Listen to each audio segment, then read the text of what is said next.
Tsumma qala hafizahullahu ta'ala al-madhu fil wajh. Memuji orang di hadapannya. Memuji orang di hadapannya.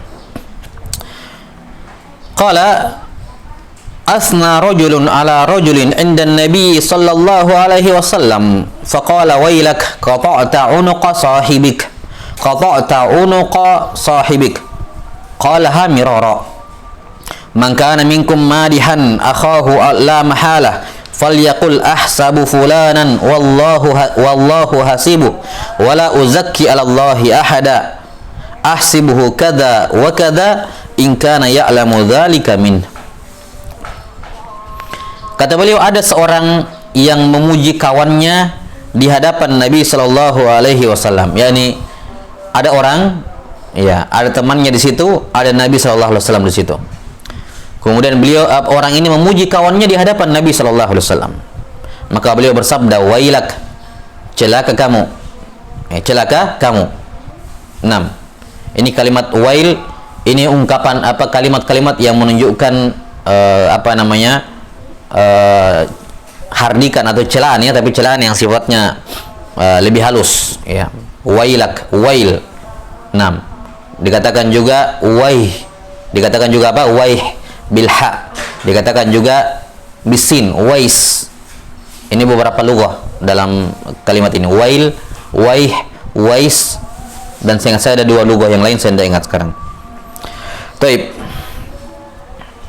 Wailak qata'ta unuqa sahibik. Kamu telah memenggal leher saudaramu. Qata'ta unuqa sahibik. Kamu telah memenggal leher saudaramu. Beliau mengucapkannya mirara. Qalaha miraron.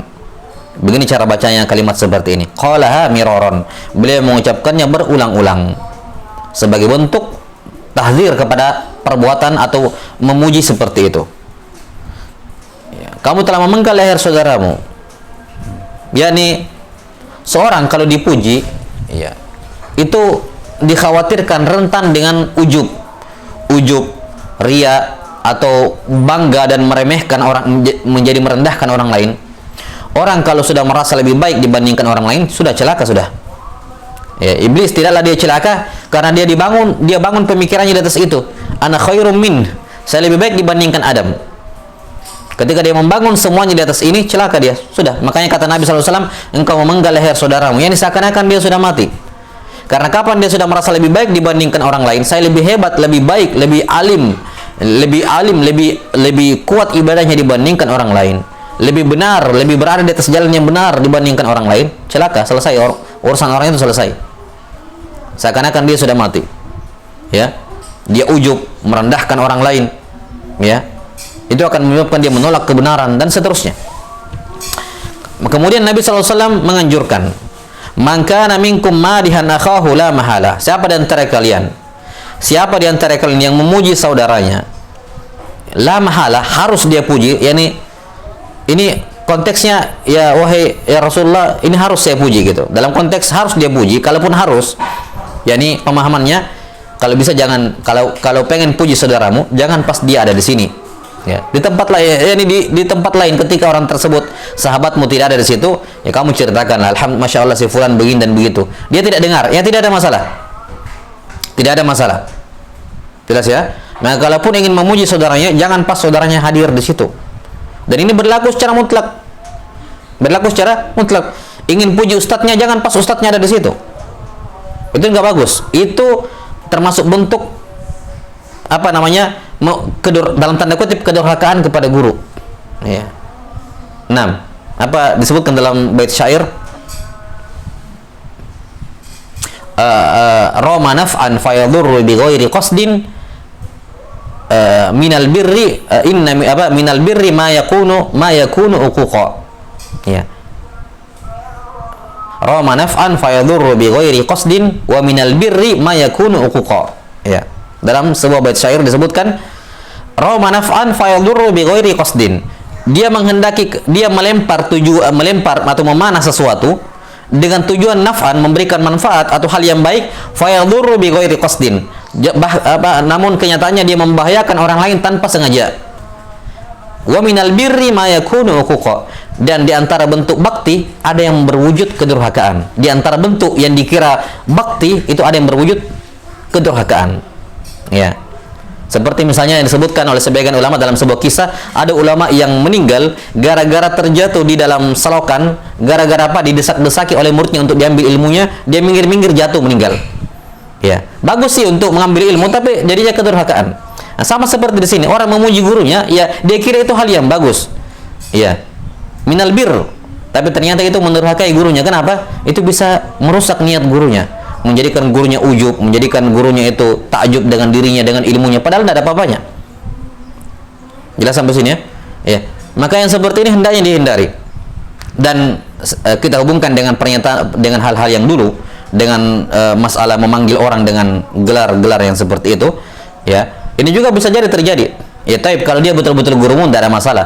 Tapi kalau misalnya orang-orang yang mungkin belum layak, belum selayaknya dipanggil ustadz misalnya, kemudian dipanggil dan dikhawatirkan itu menimbulkan sesuatu dalam hatinya, karena bagaimanapun gelar ustadz ini atau gelar sesuatu ini hal yang sebenarnya kan bukan pujian ya, sekedar itu kan sebagai pengabaran bahwa dia pengajar kan begitu. Tapi bisa jadi bagi sebagian orang itu bisa memicu ujub dalam hatinya, maka dia bisa hindari hal seperti itu. Nah, tapi ya ini semua kembali kepada orang tentunya, bukan dilarang, sekali lagi bukan dilarang. Ya, karena panggilan ustadz, panggilan syekh dan semacamnya kadang itu mimbabil khabar sebagaimana yang sudah kita sebutkan kemarin. Ya. Jelas ya? Maka panggilan ustadz kepada seorang ustadz kepada muridnya manggil ustadz itu bukan bermakna tidak selamanya bermakna memuji, tapi mimbab yakni menempatkan orang sesuai dengan kedudukannya. Yakni kalau muridnya sudah punya murid lagi, dia sudah mengajar, dia panggil ustadz, tidak ada masalah. Sebagaimana seorang syekh memanggil muridnya dengan syekh juga tidak ada masalah. Ya kan begitu? Maka suatu keanehan kalau ada seorang ulama panggil syekh ke orang lain, kemudian dikatakan oh orang lain ini berilmu gara-gara dipanggil syekh oleh syekh yang lain. Ini hal yang aneh gitu. Karena siapapun yang duduk di majelis para ulama, ma'ruf bahwa para ulama itu sangat tawadhu. Bukankah Nabi sallallahu alaihi wasallam memanggil sahabatnya dengan sahabat loh, padahal murid. Ya. Jelas ya? Ya, dan diantara seperti yang kita sebutkan, diantara beberapa guru kami itu sudah terbiasa memanggil syekh kepada muridnya. Yang paling sering seperti Syekh Abdullah ibn Shalih Al-Ubaid, hafizahullahu taala. Ya, beliau kalau panggil ke muridnya panggil syekh. Dan itu hal yang lumrah, hal yang biasa, bukan menunjukkan dia berilmu atau apa.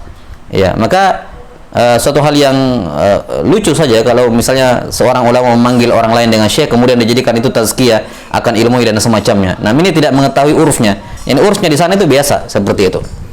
Baik. Jelas ya? Maka kalaupun ya, jadi asalnya kalau mau memuji orang lain jangan pas orang yang ada di situ. Kasihan saudaramu. Kasihan saudaramu. Ya, jangan tolong setan untuk mencelakai saudaramu atau mencelakai gurumu. Kalaupun mau puji gurumu jangan pas gurumu datang, jangan pas gurumu hadir di situ dengar. Jangan. Ya. Ini guru kami begini dan semacamnya. Ya.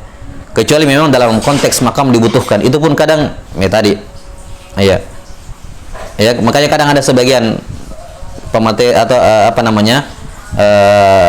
panitia ataupun apa yang kadang kita buat berupa program, ada yang minta biografi dan semacamnya dari mana.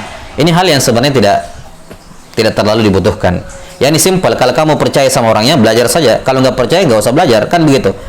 Nggak usah menodong biografi atau misalnya belajarnya ke siapa, dari mana, gini. Ya simpel. Dia orang menampakkan sunnah. Hukum asalnya dia menampakkan sunnah, maka asalnya dia adalah sunnah. Giliran kamu masalah kamu tidak percaya dengan ilmunya, ya tidak ada masalah. Toh saya tidak percaya untuk belajar sama seorang, bukan berarti saya menganggap dia bukan ahlus sunnah, karena tidak semua ahlus sunnah itu pengajar, kan begitu. Saya katakan kamu ahlus sunnah, tapi saya belajar sama kamu, enggak, makasih, kan begitu, tidak ada masalah. Ya, jadi simpelnya kalau seorang berada di atas sunnah, nampak dari ilmu-ilmu yang diajarkan di atas sunnah, lantas dia mau belajar, dia mengatakan saya tidak mau belajar, saya mau tahu biografinya dulu.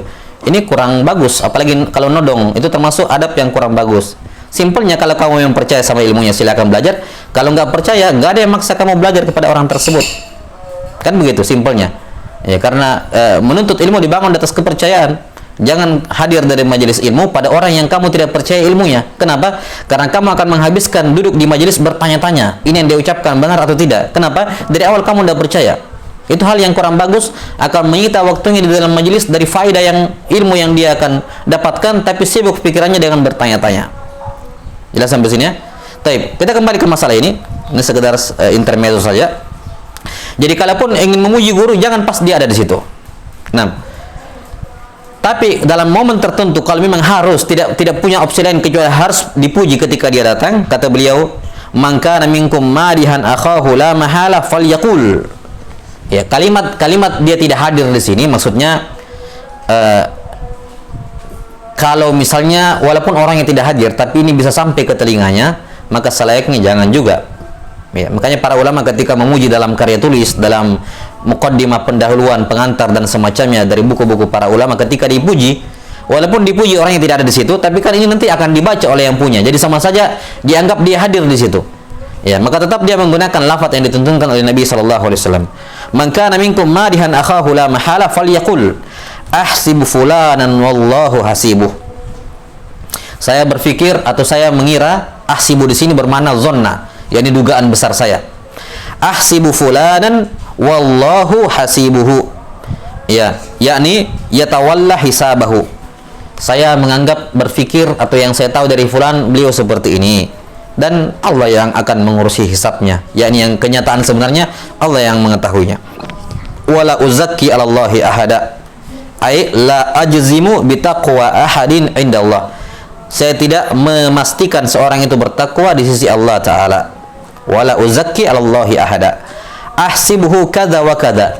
Saya memandang dia itu begini dan begitu. Jadi kadza wa kadza di sini diganti dengan pujiannya apa? Ahsibuhu aliman wa mujtahidan fi talabil ilmi wa ahsibuhu minal harisina fi talabil ilmi, ahrisuhu min syuyukhi, ya, atau minal mustafidin. Misalnya saya menganggap dia termasuk orang yang begini, termasuk disebutkan sifat-sifat baiknya, tidak ada masalah, tapi diawali dengan kalimat tadi, ya, ahsibu fulanan wallahu hasibuhu wala uzakki 'alallahi ahada, ahsibu kadza wa kadza, disebutkan apa dugaan dia atau pujian dia, dengan catatan in kana ya'lamu dzalika min. Jadi bukan basa-basi, dia mengucapkan pujian itu karena betul-betul tahu orang itu seperti itu. Jadi bukan karena disuruh, minta tolong buatkan kata pengantar terhadap buku terbit yang tulisan saya, dia pun menyebutkan pujian-pujian yang dia tidak kenal orang itu. Saya juga baru kenal 1 bulan 2 bulan, saya cuma kenal dia lewat karya tulisnya, kemudian dia memuji berlebihan. Ini juga masuk dalam perkara yang tidak benar. Maka patokannya in kana ya'lamu dzalika min, kalau betul-betul dia tahu tentang orang tersebut. Tapi dalam hadis yang lain disebutkan apa? Perintah Nabi sallallahu alaihi wasallam untuk melemparkan pasir, ya, fi wujuhil maddahina turab, ya, lemparkan tanah ke muka-mukanya, wajahnya orang yang memuji berlebihan. Nah, memuji berlebihan. Nah, maka selayaknya seorang kalau dia mengetahui, atau ini hukum asalnya dia tidak memuji orang lain di hadapan orang tersebut, kecuali memang dibutuhkan. Sekali lagi, kecuali dibutuhkan dengan lafaz seperti tadi. Iya. Maka pada dasarnya orang yang dipuji itu bisa, ya, melempar pasir ke mukanya orang yang memuji tersebut, karena kenapa? Dia berusaha mencelakakan saya. Ini tadi kita katakan, wa minal birri ma yakunu uquqa, kata penyair tadi. Kadang kita merasa ini baik, ini baik teman saya puji saya ini, tapi justru menjadi kedurhakaan kepada kawan saya. Ini saya mencelakakan kawan saya, menanamkan dalam dirinya ujub, merasa baik, merasa ini, merasa sudah begini, sudah begitu. Akhirnya apa? Dia menjadi terhalangi dari kebenaran atau menganggap dirinya lebih baik dibandingkan orang lain. Wal iyadu billah. Baik, wallahu taala alam bisawab.